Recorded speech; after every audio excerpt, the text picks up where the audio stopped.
नमस्कार, आपके साथ मैं हूं अभिलाषा पाठक। यूपी में अगले साल विधानसभा चुनाव हैं और सभी पार्टियां अपनी अपनी रणनीति तैयार कर रही हैं। उधर किसान भी तीनों कानूनों को रद्द करने की मांग को लेकर पंचायत और महापंचायत कर रहे हैं।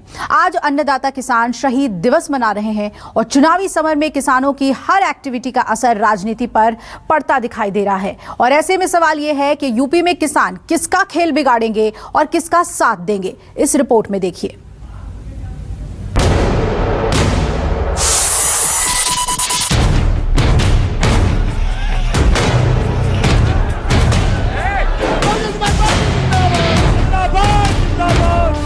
भी किसान भाई बंधु हैं, सबसे पूछना चाहता हूं, मोदी जी ने काम ठीक किया है?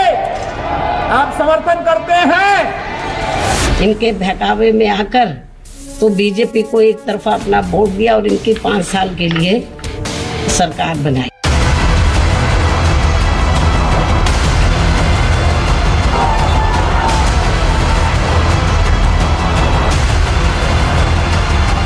अगर कोई किसान पे लाठी बजाएगा, उंगली उठाएगा, उस उंगली को तोड़ने का काम करेंगे। हम धमकी देना चाहते हैं उनको। हमारे दो मित्र हैं और 2 लोग सरकार चला रहे हैं।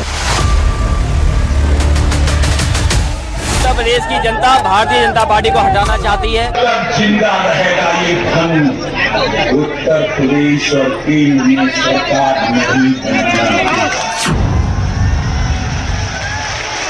यूपी की चुनावी आंच में सियासत की खिचड़ी पकना शुरू हो चुकी है। जाति, धर्म और हिंदू मुस्लिम से होते हुए राजनीति का स्टॉपेज किसानों पर आ चुका है। ऐसे में चुनाव से पहले किसानों का मुद्दा हावी हो चुका है और अन्नदाता भी अपनी ताकत को पहचानने लगे हैं। शायद इसलिए पहली बार किसानों ने जबरदस्त हुंकार भरी है।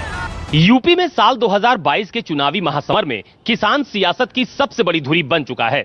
शायद यही वजह है कि सभी राजनीतिक दल किसानों को अपने पाले में लाने के लिए पूरी कोशिश कर रहे हैं। लेकिन अन्नदाता बिल्कुल भी जल्दबाजी में नहीं है, क्योंकि किसान अपने वोट की कीमत को समझ चुका है। इसीलिए इस बार सवाल ये है कि यूपी का किसान किसके साथ।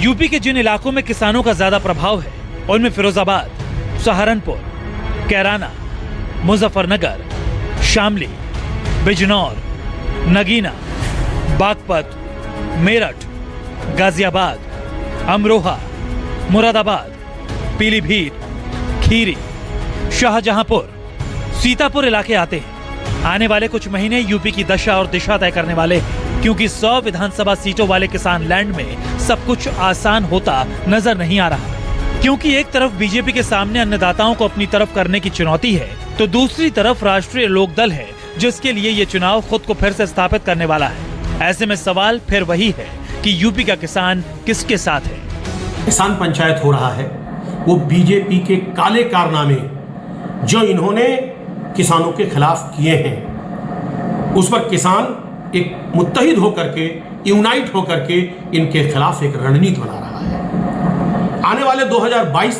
के चुनाव में वो रणनीति आपको देखने को मिलेगा, बीजेपी को देखने को मिलेगा। देश के किसान को सियासी नजर से नहीं देखना चाहिए। वो हमारा अन्नदाता है। वो जिसको भी जनता जनार्दन है, जिसको भी वोट देगी वो सरकार बनाता है। पर किसान को सियासी खेमों में बांटना सियासी दलों के द्वारा सोचना गलत है। किसान लैंड की 100 विधानसभा सीटों में से अकेले 90 सीटें पश्चिमी यूपी में आती हैं। 2017 के विधानसभा चुनाव में बीजेपी ने 72 सीटें जीतकर रिकॉर्ड बनाया था। यूपी में किसान कितना बड़ा फैक्टर है, आप लोकसभा और विधानसभा की सीटों से इसका अंदाजा लगा सकते हैं। यूपी के गन्ना बेल्ट में लगभग 15 लोकसभा सीटें हैं, जहां से करीब 100 विधानसभा सीट निकलती है। जाहिर तौर पे इस पूरे इलाके के 2 करोड़ वोटर 100 विधानसभा सीटों पर उम्मीदवारों के भाग्य का फैसला करते हैं। पश्चिमी उत्तर प्रदेश में हमेशा ही जाट मुस्लिम समीकरण रहा है, जिसका फायदा बीएसपी, एसपी और राष्ट्रीय लोकदल को मिलता रहा है। लेकिन 2014 के लोकसभा चुनाव से पहले मुजफ्फरनगर दंगों ने यहाँ का समीकरण बिगाड़ कर रख दिया। इन तीनों पार्टियों को इसका खामियाजा उठाना पड़ा।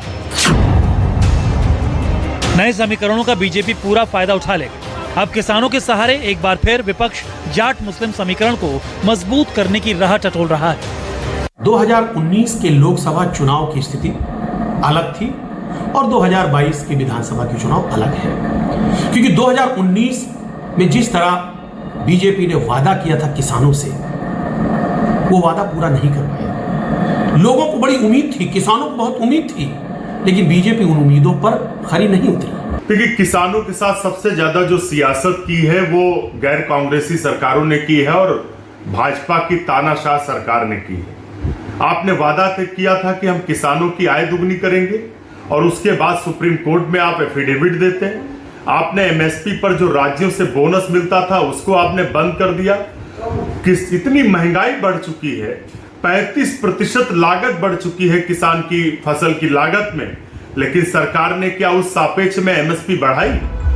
अगर बात करें पंचायत चुनाव की तो पश्चिमी यूपी में 14 जिला पंचायत अध्यक्ष सीटें हैं।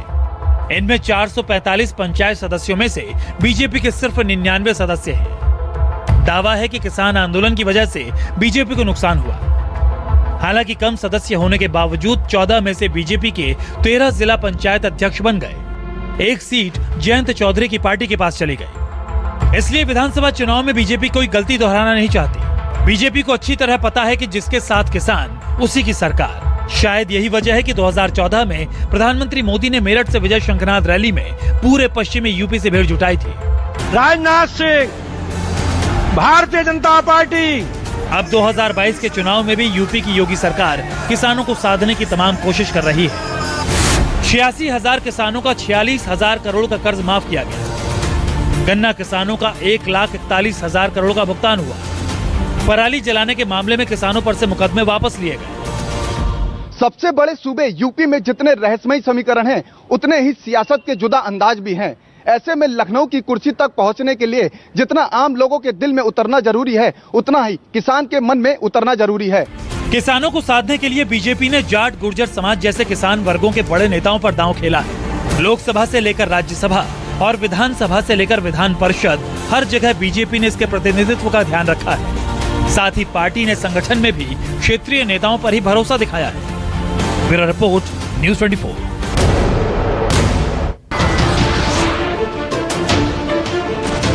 नमस्कार, मैं हूं मानक गुप्ता। अगर आपको हमारा ये वीडियो पसंद आया हो तो इसे लाइक और शेयर जरूर करें। और हाँ, हमें सब्सक्राइब और फॉलो करना ना भूलें ताकि आप देश और दुनिया की कोई खबर मिस ना करें।